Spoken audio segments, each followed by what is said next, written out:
Good evening, everyone. You are with SK sir, and you are watching GV Foundation.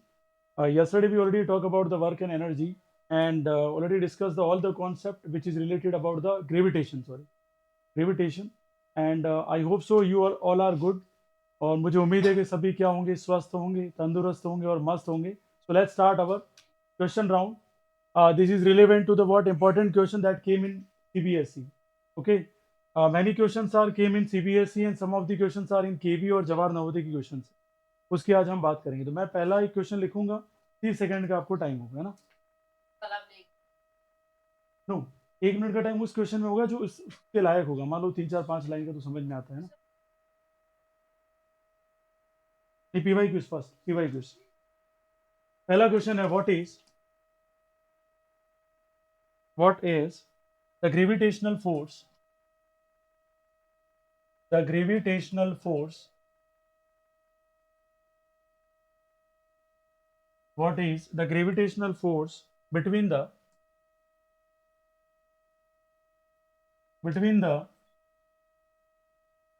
earth and a body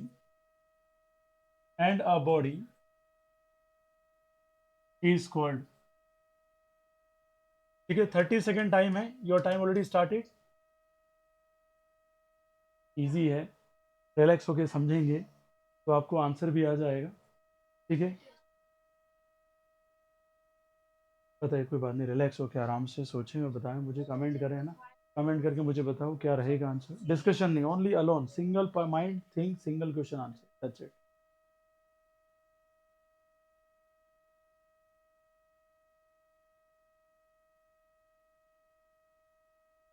चलिए सोच समझ के बताइए. आपके पास 10 सेकंड बचे. सेंट्रीपिटल आपके बेटा, force of attraction.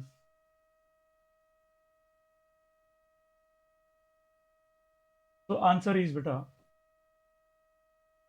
Force of gravity. अब ये मत बोलना कि सर मुझे आता था, ये सब बातें चली जाती बेटा. Once you attend the question और आपका टाइम. लिखना कुछ भी नहीं है बेटा, लिखना कुछ भी नहीं है, है?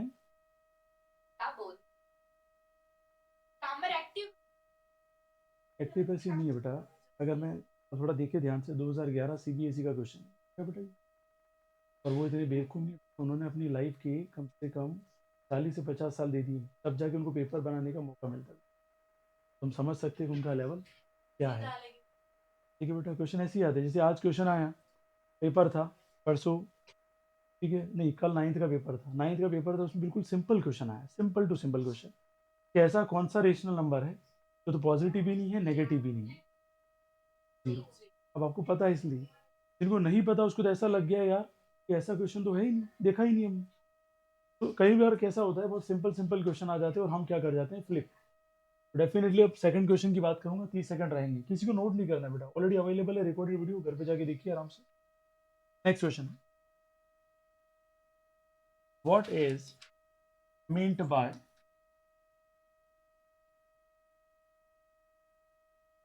Free fall. What is meant by free fall, क्या होता है भाई फ्री फॉल. जितना हो सके ज़्यादा क्वेश्चन अटेंड करेंगे अपन. 30 सेकंड का टाइम है आपके पास.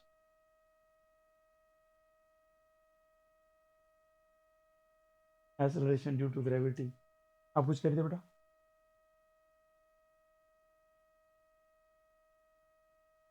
और कुछ बेटा? फ्री फॉल है बेटा, फ्रीली फॉल कर रही है बॉडी, वो तभी पॉसिबल है. तो बार बार सेंट्रीपिटल फोर्स क्यों लेके आते हो आप? There is no existence of centripetal force. बेटा अगर ऐसा आप आंसर लिखोगे तो डेफिनेटली आपको एग्जामिनर 3 बार तो हंसेगा और बोलेगा बेटा कि आप बहुत ही इंटेलिजेंट हैं, है ना, आपको नोबेल प्राइज देना ही चाहिए. तो यहाँ सिंपल सी बात है, हम जो आंसर लिखने वाले वो क्या है. When an object when an object is traveling under the action of under the action of force due to gravity लिखो या ग्रेविटी लिखो? एक सिंपल सी बात है यार, अगर कोई भी कोई इशू नहीं हो तो ठीक है, समझदार को इशारा काफी है। अब देखो बेटा, बिल्कुल सिंपल सी बात बोले यहाँ पे, समझने की क्या बात इंपॉर्टेंट थी जो यहाँ बार बार डिस्कस की जा रही है। कोई भी ऑब्जेक्ट ट्रेवल कर रहा है ग्रेविटी के अंडर में, मतलब आपने भी फोर्स नहीं लगाया, कोई एक्सटर्नल फोर्स नहीं है, अपने आप नीचे जा रहा है, तो नेचर फोर्स लगा रही है। और जो नेचर फोर्स लगा रही है वो कौन सा है? फोर्स ड्यू टू ग्रेविटी या under the action of gravity. अगर ऐसा कोई ऑब्जेक्ट ग्रेविटी के अंडर में ट्रेवल कर रहा है तो डेफिनेटली हम बोलेंगे कि ये क्या है, वो फ्री फॉल है बेटा। क्या है? Free fall. नेक्स्ट क्वेश्चन की तरफ बढ़ते हैं बेटा।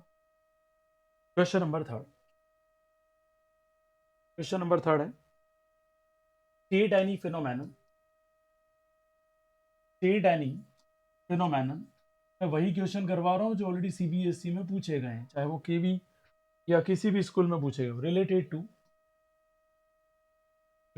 To the universal law of gravitation. The universal law of gravitation.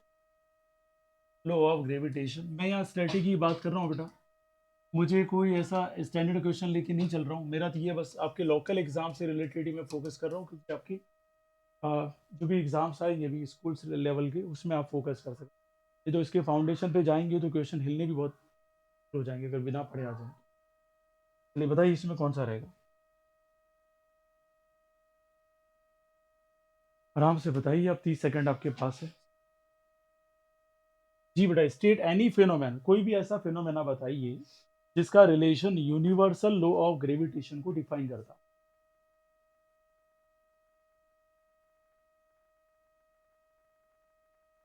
बेटा सभी में भी कोई एक बता दो बेटा। ठीक है, मैंने कहा अगर मान लो आपके और आपके बीच में कोई फोर्स लग रहा है, तो आप तो एग्जाम्पल हुए ना, एग्जाम्पल तो बताना है आपको। ऑलरेडी आंसर तो ऑलरेडी दे चुका है, उसने कहा है ऐसी कोई घटना बताओ। ठीक है, क्या अगर वहां यू आंसर लिख दोगे अर्थ एंड मून, तो आपको 2 रैपट मार के एग्जाम में बाहर निकाल देगा बेटा। कैपिटल जी आंसर बेटा, थोड़ा तो समझो, इंग्लिश को तो इंप्रूव करो यार। इंग्लिश इतनी बेकार, इनका आंसर बिल्कुल सही है लेकिन एक्सप्लेनेशन जीरो। इनको आज भी लिखने नहीं आएगा। अगर आज आप इंग्लिश में लिखोगे तो क्या लिखोगे इसको बताओ? Sun and moon, earth and moon बेटा। वो भी गलत है बेटा, वो भी गलत है बेटा। आप फिनोमेना ही नहीं समझा पा रहे हैं।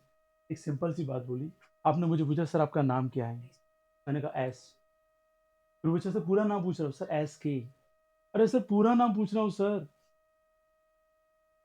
ऐसे एग्जाम में समझेगा बेटा आपकी बात, तो आप कह रहे हैं सर अर्थ एंड मून, थोड़ा तो याद रखो। सीधा आंसर देना है, कितना भी कर लो आप अभी स्टेटमेंट नहीं बना पा रहे हो, ये इतना डिजास्टर साबित होगा 10th क्लास में आप। और बहुत बहुत ज़्यादा प्रॉब्लमेटिक कंडीशन आएगी और आपको एहसास हो जाएगा कि सर गलत नहीं किया है ना। लिखना क्या पड़ रहा था? प्लेनेट्स मूव्स अराउंड दी सन, ये है phenomena.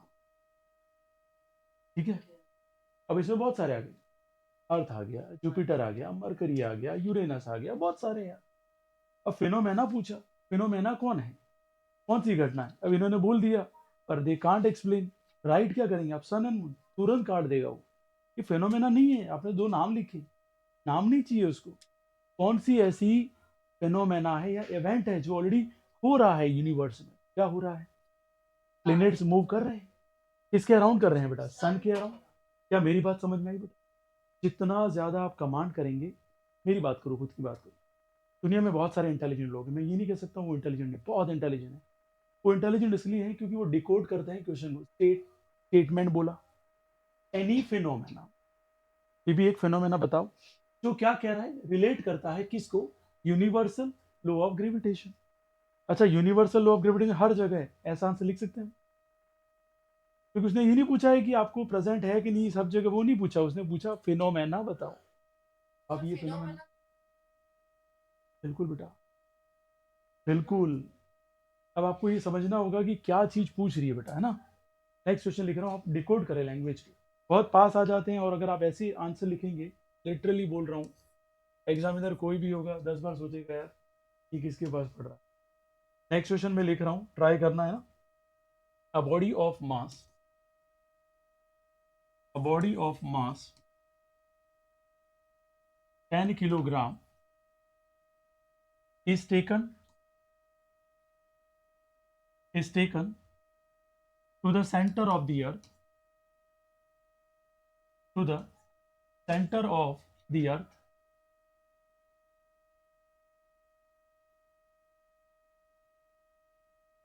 what will be its mass there? ठीक है, 30 सेकंड टाइम है बेटा आपके पास। 30 सेकंड का टाइम है बेटा। क्वेश्चन को बहुत अच्छे से पढ़ें, आराम से 2 बार क्वेश्चन पढ़ें, कोई दिक्कत नहीं। देखो अगर आंसर नहीं पता है बेटा, क्वेश्चन आप पढ़िए बेटा, क्वेश्चन आप पढ़िए बेटा।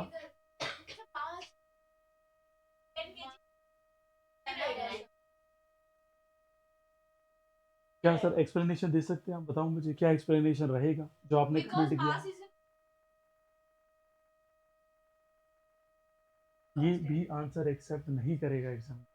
मैं बार बार आपको एक ही प्रैक्टिस कराने की कोशिश कर रहा हूँ। Why we are attempting many questions, ठीक है, we are attempting the many number of question because to improve the what, how to write the answer. इसलिए पेन रखो, लिखने की कोशिश करो कि मैं क्या लिख रहा हूँ, मेरे थॉट सही हैं या गलत है। कई बात समझ में आ रही है? तो वही तो प्रॉब्लम है बेटा। मुझे भी पता है कि मेरा जन्म हो गया है, लेकिन मुझे यही नहीं पता है क्यों हुआ है। तो प्रॉब्लमेटिक कंडीशन है बेटा, है ना। अच्छा तुम बताओ, लाइफ में कई बार आपने देखा होगा बड़े बड़े जो इंटेलिजेंट लोग हैं वो बार बार कहते हैं आप बुक्स पढ़िए और राइटिंग प्रैक्टिस करिए। क्यों कहते हैं? सब कुछ लिखा हुआ है। बिल्कुल सही कहा आपने बेटा, थॉट प्रोसेस बढ़ता है। Thought process is a very intelligent community people. जिसका थॉट प्रोसेस जबरदस्त होगा उसका अप्रोच भी जोरदार होता है बेटा। डिपेंड करता है आप कैसे करते हैं। आंसर क्या था? सीधा लिखना था सर, यहां लिख दो mass is independent of place, that's why m is 10 kilogram. देखो क्वेश्चन अभी देखो, मैं ऐसे एक इंटेलिजेंट स्टूडेंट कैसे पढ़ता है क्वेश्चन को। अब बॉडी मास कितना है उसका बेटा? 10 किलोग्राम। उसको ले जाया गया है, कहाँ से ले गया है?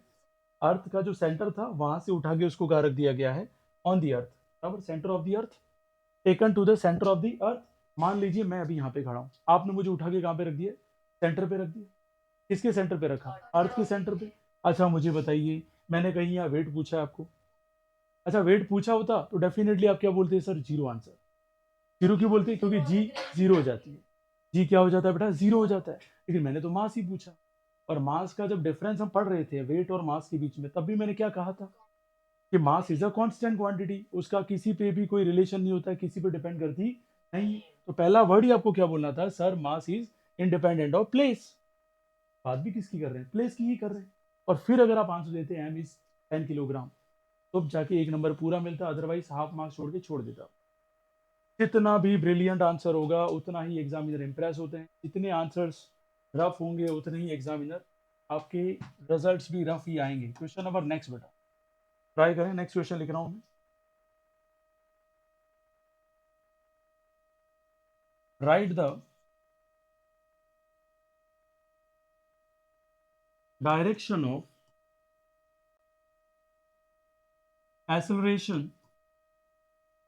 acceleration due to gravity. Due to gravity, यार ये तो बिल्कुल सिंपल है, सोच समझ के बताओ बेटा इसका आंसर। यहाँ काव्या ने आंसर स्पीड से दे दिया, लेकिन उसने क्वेश्चन को फिर नहीं समझाएगी।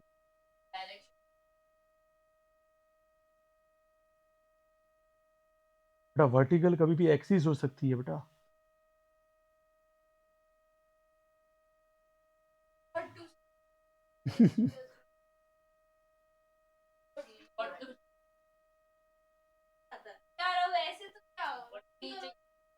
देखो नॉर्थ टू साउथ आपने दिया, या तो मोशन होगा या डायरेक्शन होगा। सुनो ध्यान से बेटा, इसको पॉजिटिव लो कि अभी लोकल क्लास है तो हम इंप्रूव कर रहे हैं अपने आप को। और बाई चांस अगर ये स्टैंडर्ड क्लास आ गई आपकी, वहाँ इंप्रूव करने का कोई चांस नहीं है बेटा। ठीक है, इस क्लास में इंप्रूव कर सकते हो। और भी यहाँ क्या लिखना पड़ेगा? डाउनवर्ड। और फिर क्या लिखना देखिएगा, पहले आपको हंसी आएगी, लेकिन जब ये आंसर राइटिंग होता है ना, जब मेन जो एग्जामिनर चेक करता है सीबीएसई का, उसके वो सारे आंसर्स होते हैं। तो ये लिखा है तो ठीक है, ये लिखा तो इतना नंबर, नहीं लिखा तो उठाओ उसको। तो downward towards the centre of the earth, centre of the earth. आपको पता है सेंटर पे जाके क्या हो जाता है, जीरो। ठीक है, जीरो कब होगा, थोड़ा सा ध्यान रखिए, चीजों को समझना होगा ना। Downward towards the centre of the अर्थ, आपने वर्टिकल जो आंसर दिया वो किसी पर्सपेक्टिव में सही नहीं बेटा। अगर ये पूछा होता किस एक्सिस में है, तो आपका आंसर क्या रहता बेटा, वर्टिकल। लेकिन यहाँ पूछा क्या है, डायरेक्शन बता। डायरेक्शन दो ही टाइप की हो सकती है, या तो अपवर्ड होगी या क्या होगी, डाउनवर्ड। फिर आपने अगर डायरेक्शन दिया नॉर्थ टू साउथ, क्या दिया है, नॉर्थ टू साउथ, ये कहीं पर किसी भी कंडीशन में कोई मैग्नेट नहीं है, ठीक है, या डायरेक्शन सेंस का क्वेश्चन भी नहीं है। ये खाली पूछना चाहता है कि आपको पता भी है कि ग्रेविटी का डायरेक्शन क्या होता है बेटा। क्या यहाँ तक बात समझ में आ गई बेटा, है बेटा। एक्सेलरेशन ड्यू टू ग्रेविटी मतलब स्मॉल जी की बात चल रही है बेटा, और स्मॉल जी का डायरेक्शन हमेशा कहाँ होता है, डाउनवर्ड ही होता है बेटा। कोई भी ऑब्जेक्ट उसको नीचे लाने का काम करता है, जैसे फॉर एग्जांपल ये ऑब्जेक्ट है, इसको नीचे लाने का काम कौन करेगा, acceleration due to gravity.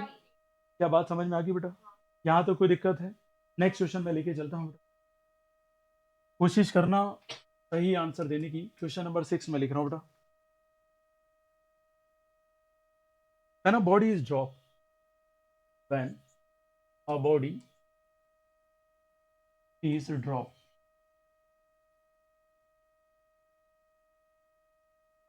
from a height, from a height, what is its initial velocity,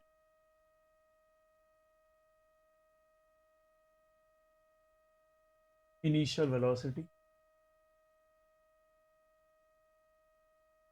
चलो काव्या का आंसर आ गया, एनी अदर। इनिशियल वेलोसिटी क्या होगी, किसी ऑब्जेक्ट को फेंक रहे हैं जैसे इस तरीके से, ठीक है, हमने इसको ऐसे फेंका, तो उसकी इनिशियल वेलोसिटी क्या थी, बिल्कुल सही आंसर। अब इसमें ज्यादा सोचना ही नहीं है, सीधा क्या लिख देना है, जीरो। क्यों, न्यूमेरिकल वैल्यू पूछी है, ठीक है, क्या पूछा बेटा, न्यूमेरिकल वैल्यू पूछा है। चलिए नेक्स्ट क्वेश्चन बेटा, क्या ये समझ में आ गया सभी को, ठीक है, बाकी सब भी ट्राई करें, ऐसा कुछ नहीं है, एक बार गलत होगा, दो बार गलत होगा, बाकी धीरे धीरे आंसर आएगा आपका। चलिए, at what place acceleration due to gravity, acceleration due to gravity on earth is maximum।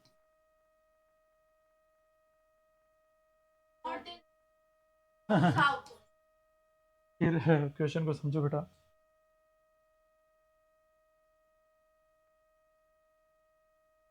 जी बेटा,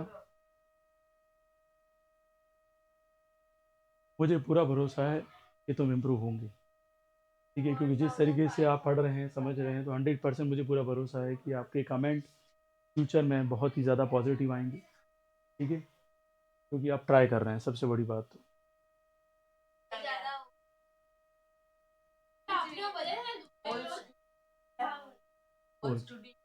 गोल्ड का एग्जाम्पल दिया था, याद है, पोल्स, याद रखना, क्या रहेगा बेटा, पोल्स। अगर मान लीजिए इसी का मैंने बोला होता मिनिमम, क्या बोला था बेटा, तो मिनिमम में क्या बोलते बेटा, नहीं बेटा, इक्वेटर, ठीक है। अच्छा, आप सेंटर पे जा सकते हैं अर्थ के, तो फिर कैसी बात कर रहे हो बेटा, प्लेस का नाम पूछा हमने। अच्छा, अर्थ के सरफेस की बात चल रही है, क्या सरफेस को सेंटर कहा जा सकता है बेटा, बात समझ में आ गई बेटा। छोटी छोटी लैंग्वेज ही इंसान को महान बनाती है। अच्छा, कई बार मैं कोई क्वेश्चन पढ़ाता हूँ या कोई टॉपिक पढ़ाता हूँ या कोई चैप्टर भी पढ़ाता हूँ, मैं बार बार छोटे छोटे क्वेश्चन पूछता हूँ बीच बीच में।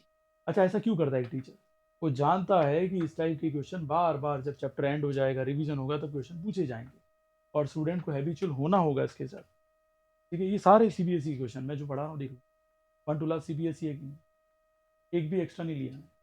तो अब सोचो कि सर ऐसे क्वेश्चन, ऐसे क्वेश्चन ही वो चेक करता है कि कितना आईक्यू कितना लेवल का है और स्टूडेंट कितना समझ पा रहा है। क्वेश्चन नंबर 8 ले रहे बेटा, क्या ले रहे, क्वेश्चन नंबर 8। अब यहाँ क्वेश्चन सीधा सीधा पूछा है, डू फ्लूइड possesses अब देखो ऐसा क्वेश्चन पूछते ही हो जाएगा, अरे सर ऐसा भी क्वेश्चन आता है क्या? आप पेपर उठा के देखिएगा, 2015 का क्वेश्चन नहीं है। बताइए आंसर बेटा, यस और नो? बस सीधा आंसर था यस, बिल्कुल सही आंसर, क्योंकि क्वेश्चन ही पूछा है टू, बिल्कुल। तो नहीं लिक्विड ही बेटा, गैस नहीं आएगी इसमें, ठीक है। फ्लूइड की बात चल रही है बेटा, गैस तो बाद में आएगा, है ना। पहले तो फ्लूइड की बात करें तो यहाँ पे फ्लो प्रॉपर्टी होनी चाहिए, गैस के पास भी फ्लो प्रॉपर्टी होती है, मना नहीं कर रहा हूँ, लेकिन यहाँ सबसे बड़ी बात ध्यान रखना, अगर कंपेयर करें कि गैस और लिक्विड में सबसे ज़्यादा फ्लूइडिटी किसकी होती है, तो गैस की, गैस की होती है बेटा, किसकी होती है, गैस की। बात समझ में आई कि नहीं? तो फिलहाल हम यहाँ पे बात कर रहे हैं क्या इसके पास वेट है या नहीं, तो बताइए है कि नहीं।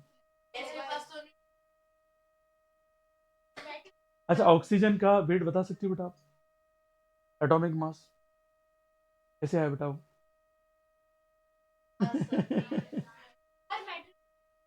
बिल्कुल एंगल सोचने पड़ेंगे बेटा, ऐसा नहीं चलेगा कि आप यूँ सोचे कि सर हमारे पीछे पड़ गए, नहीं नहीं, मेरे स्टूडेंट टॉप करें, इतनी सिंपल सी बात। चलिए खैर, क्वेश्चन नंबर हमारा है 10। देखिए यहाँ पे क्वेश्चन दे रहा हूँ मैं आपको, state any, state any two properties, 2 marks की क्वेश्चन है, बताइए two properties of gravitational force. अब कई बार दिमाग बच्चों खनखना जाता है, यार प्रॉपर्टी क्यों पढ़ाई सर, ग्रेविटेशनल, बस ये चेक करना चाहता है अब अंडरस्टैंडिंग कैपेसिटी कितनी है और कहाँ तक आपका आईक्यू लेवल चलता है। चलिए थॉट करके बताइए फटाफट मुझे आंसर।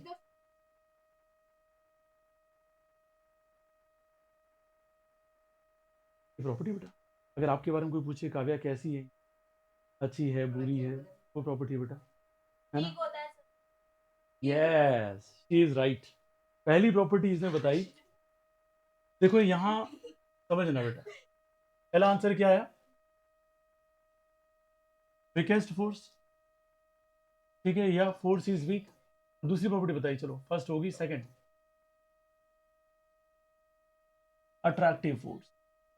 याद आया जब शुरू किया था तभी बोला था मैंने, ये कभी भी रिपल्जन नहीं रखता है, कैसा है, अट्रैक्टिव। क्या बात समझ में आ गई क्या? यही बात बार बार बोल रहा हूँ, try to understand the language and pattern of the question and then write the answer. और अगर ऐसा किया तो मजाक नहीं कर रहा हूँ, आने वाले जितने भी पैटर्न एग्जाम है आप उसको समझ पाएंगे, लैंग्वेज को अंडरस्टैंड कर पाएंगे, जो आंसर लिखेंगे वो प्रॉपर लिखेंगे। अरे आ तो रहेगी। चलिए नेक्स्ट क्वेश्चन लिखते हैं बेटा, क्वेश्चन नंबर 11, एक न्यूमेरिकल दे रहा हूँ, न्यूमेरिकल सॉल्व करने की ट्राई कर बेटा। On earth, on earth how much force, how much force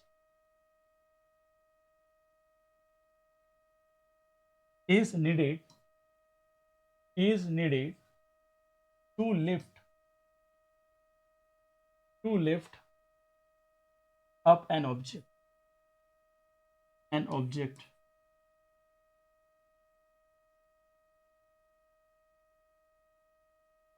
चलिए आपके पास 30 सेकंड है इस न्यूमेरिकल को सॉल्व करने के लिए, क्योंकि ज़्यादा ऐसी कैपेसिटी भी नहीं है।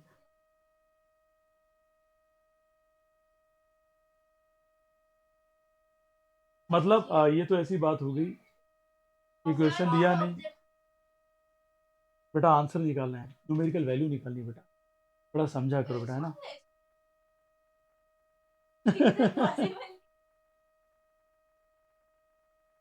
चले हम बाजार में दुनिया खोजने, चले हम बाजार में दुनिया खोजने, पता चला हम खुद को भूल गए, ठीक, ऐसी हालत आपकी हो रही है बेटा, है ना।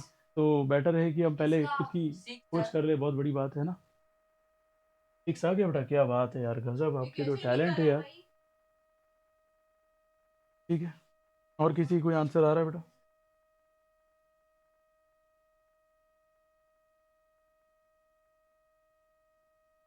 चलो मैं एक हिंट देता हूँ, ये लो, इसके बाद तो आंसर बताइए दो। Mass is equals to 100 kilogram, बिल्कुल, लिफ्ट का बेटा, लिफ्ट कर रही है ना आपको, कोई ना कोई तो लिफ्ट कर रहा है आपको।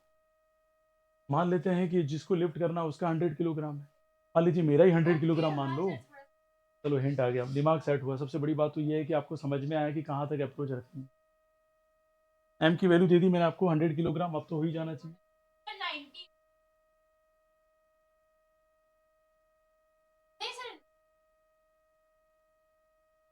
क्यों कंफ्यूज हो रहे हो बेटा?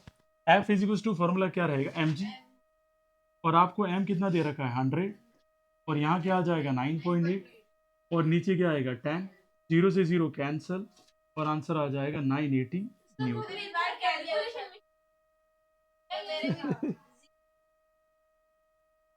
कोई बात नहीं बेटा, कोई बात नहीं। नहीं ऐसा कुछ भी नहीं है, आप लोग जैसे ट्राई करेंगे बेटा। देखो ये सिंपल सा क्वेश्चन था, मुझे बताइए कोई डिफिकल्ट क्वेश्चन था ये? अच्छा 100 किलोग्राम देने के बाद, 100 किलोग्राम देने के बाद तो हो ही जाना चाहिए था। यस और नो? मैंने दिया है आपको ताकि आप सॉल्व कर पाए क्वेश्चन। नहीं दे रखा तो F is equal to m g answer रहेगा जो अंदर दे रखा था बेटा, और आप वो भी नहीं लिख पाए, इसलिए मुझे जबरदस्ती वैल्यू लेनी पड़ी। एम इजिकल टू क्या लेना पड़ा बेटा, 100 किलोग्राम। बेटा अच्छा मुझे बताइए, बिल्कुल, until you are not developing your IQ, why you are coming with me? Yes or no? I am here to support your mind to build up some concepts as well as, कहीं रुके नहीं है mind, है ना? ये बात समझ में आई? देखो बेटा एक सिंपल सी बात बोल रहा हूँ, मैं अगर बाइक हॉरिजॉन्टल डायरेक्शन में चला रहा हूँ, क्या मेरी बाइक अपने आप पीछे जाएगी? नहीं जा सकती। इसका मतलब एफ इजिकल टू क्या लाना पड़ेगा, एम ए लाना पड़ेगा बेटा, मास इनटू नॉर्मल एक्सेलरेशन। अच्छा मुझे बताइए, अगर मैं टॉप में उड़ाऊं ऐसे करके, तो क्या नीचे आऊंगा कि नहीं आऊंगा? डेफिनेटली। तो बेटा हैरी पॉटर की अगर मैं बात करने जाऊंगा, तो बेटा मैं यहाँ पे मास्टर नहीं होता, मैजिशियन होता। यस और नो? ऐसे चुटकी करता फटाक से काम हो जाता। We are talking about science, not imagination. Okay, ये क्लियर हो गया बेटा? कोई समस्या इसमें? चलिए एक और क्वेश्चन लिख देते बेटा, ताकि अपने न्यूमेरिकल पोर्शन एक और हो जाए। एक और न्यूमेरिकल मैं लिख रहा हूँ बेटा, और कोशिश करना इसका आंसर निकाल पाओ। क्वेश्चन नंबर 12 हो बेटा। Let's see, a bell is thrown up, a bell is, ये जितने भी प्रीवियस ईयर सीबीएसई क्वेश्चन है वही पूछ रहा हूं मैं, with the velocity of, with the velocity of 19.6 meter per second, 19.6 meter per second. इसका पहला part, how long will it take, how long will it take to reach the maximum height, to reach the maximum height.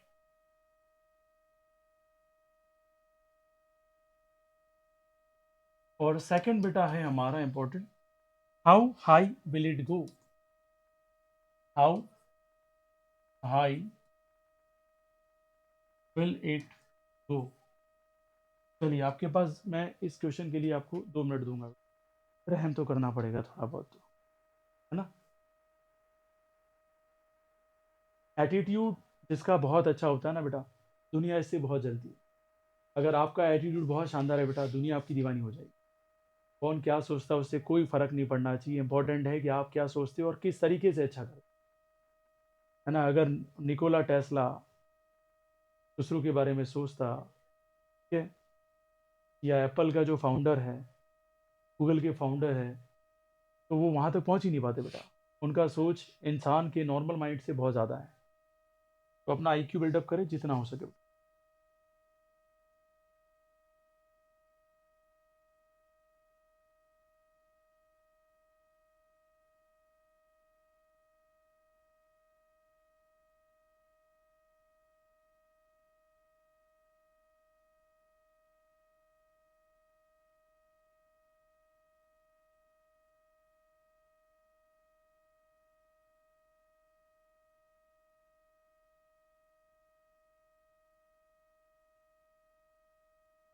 2013 में question पूछा गया, 2013 में question पूछा गया। कल भी हम न्यूमेरिकल लेंगे बहुत सारे,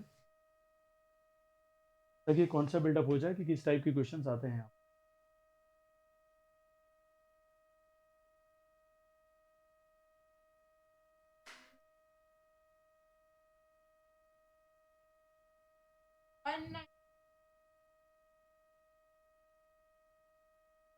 एक मिनट लास्ट और है बेटा।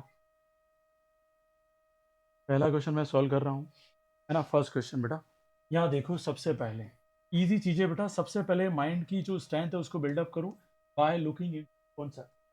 अच्छा, सबसे पहले मुझे बताइए, यहाँ पे देख लेना बेटा, सभी ने बहुत अच्छा ट्राई किया, उसमें कोई इशू नहीं है। बस इंपॉर्टेंट है कि हम मिलकर इसको क्या करें, इजी बनाएं। ऐसा नहीं है कि मैं कोई एलियन हूँ या मुझे समझ में आ गया है सब चीज़ें। मैंने भी बहुत प्रैक्टिस की है, बस प्रैक्टिस का डिफरेंस होता है। कोई वीक है, कोई इंटेलिजेंट है, दोनों में डिफरेंस क्या है? एक बहुत अच्छे से प्रैक्टिस कर रहा है इसलिए इंटेलिजेंट है, और एक प्रैक्टिस नहीं कर रहा है इसलिए उसका नाम क्या रख दिया गया है, वीक या डफर। ये बात समझ में आ रही है क्या? इसलिए कोई पैदा होकर डफर नहीं होता है बेटा। एक जबरदस्त प्रैक्टिस करता है जो इंटेलिजेंट नाम दे दिया जाता है, एक प्रैक्टिस नहीं करता इसलिए उसका नाम वीक स्टूडेंट में इंक्लूड कर दिया जाता है। बाकी कुछ भी डिफरेंस नहीं है, सबको सेम और इक्वल माइंडेड होते हैं। अब देखो सबसे पहले बेल इज थ्रोन अप, कहाँ फेंका उसको? ऊपर। कहाँ फेंका बेटा? ऊपर। अच्छा, ऊपर फेंका, सबसे पहले दिमाग लगाइए, जी के अगेंस्ट फेंका या जी के डायरेक्शन में फेंका? बहुत बढ़िया, जी के अगेंस्ट फेंका, इसका मतलब माइनस जी हुआ बेटा, और माइनस जी का मतलब -9.8 मीटर पर सेकेंड हुआ है। इसमें कोई डाउट बेटा किसी को? क्यों माइनस लिया वो समझ में आ गया बेटा? अरे यस और नो? अगर नीचे फेंका होता, फ्री फॉल किया होता, तो क्या लेते? प्लस जी। अरे क्या लेते? प्लस जी। अरे बात समझ में आया बेटा? याद रख, ये तो एक दोनों बातें समझ में आनी चाहिए। दूसरी बात हमें ये की है कि how long will it take. क्या पूछा है? How long will it take का मतलब टाइम पूछा। क्या पूछा बेटा? टाइम। अच्छा मुझे बताइए, टाइम पूछा है और अपने को दे क्या रखा है बेटा? वेलोसिटी। क्या दे रखा है बेटा? वेलोसिटी। और वेलोसिटी कितनी दे रखी है? 19.6 मीटर पर सेकेंड, यही बोला है बेटा। अब एल इज थ्रोन अप, अगर मैं किसी को ऊपर फेंकूंगा, इनिशियल वेलोसिटी तो दे रहा हूँ, अरे यस और नो? और फाइनल क्या हो जाएगी? एक टाइम के बाद वो नीचे आएगा वापस, तो फाइनल वेलोसिटी क्या हो जाएगी? जीरो। क्या हो जाएगी बेटा? जीरो। ये इमेजिनेशन आपके अंदर बिल्डअप होनी चाहिए कि अगर मैं इसको फेंकूंगा तो किस तरीके से होगा। तो फिजिक्स काफी आसान लगती है। अब देखो क्या किया हमने, दिमाग लगाया यार, मुझे टाइम पूछ रहा है, और मैंने आपको कहा था प्यार कहाँ पे होता है? कॉर्नर। तो इसके लिए हमने इक्वेशन पढ़ी थी, v is equal to u plus g t. एक ही जगह क्या आ जाएगा? सब जगह जी। फिर हमने पढ़ा था s is equal to u t plus 1/2 g t square बेटा। फिर पढ़ा था v square minus u square is equal to 2gs। अब हमारे पास सवाल है कि इन तीनों में से कौन सी इक्वेशन आ रही है पहले क्वेश्चन में? क्या बात है, फर्स्ट इक्वेशन। अच्छा, कौन सा बिल्डिंग की तो आंसर आ रहे हैं, तो हम क्या लगा देंगे? v is equal to u minus g t. Sir minus क्यों लिखा सर? बात समझ में आ गई बेटा? Very good. ये कितनी है? जीरो। यू कितना है? 19.6। और जी कितना है? सॉरी, जी कितना है? जी कितना है बेटा? ये 19.6 माइनस 9.8 इंटू क्या आ जाएगा बेटा? टी। माइनस वाला इधर जाएगा तो क्या आएगा? प्लस। तो यहाँ पे करते हैं इसको आगे, 9.8 into t is equal to कितना आ जाएगा? 19.6। और टी इज इक्वल टू करेंगे तो 19.6 डिवाइडेड बाई कितना कर दूंगा बेटा? 9.8। तो फाइनली आंसर क्या आ जाएगा? 2 सेकेंड। कितना आ जाएगा बेटा? 2 सेकेंड। बहुत सिंपल था बेटा, मैं नहीं कह सकता ये डिफिकल्ट है। आगे देखते हैं, सेकंड क्वेश्चन को देखें बेटा। सेकंड क्वेश्चन को देखेंगे तो सेकंड क्वेश्चन क्या कह रहा है? How high.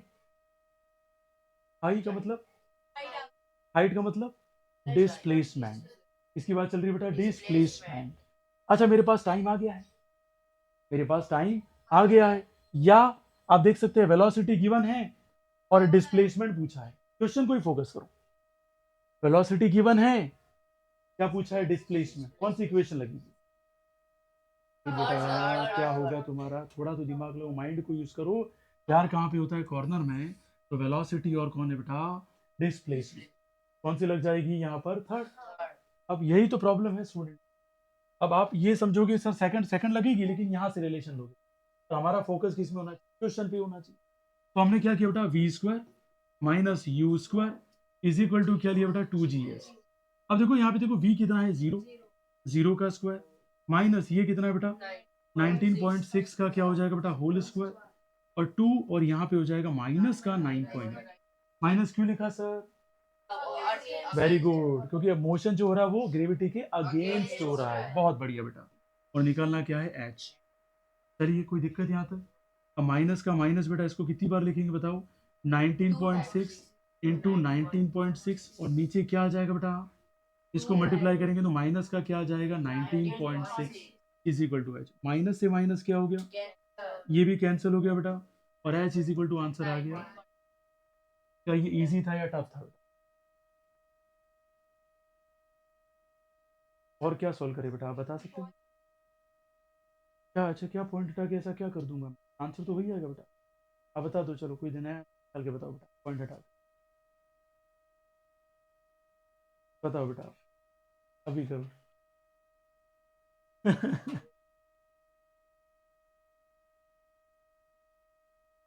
फिर वापस उसको सॉल्व करना ही आगे जाके, फिर 19.6 ही आंसर आएगा।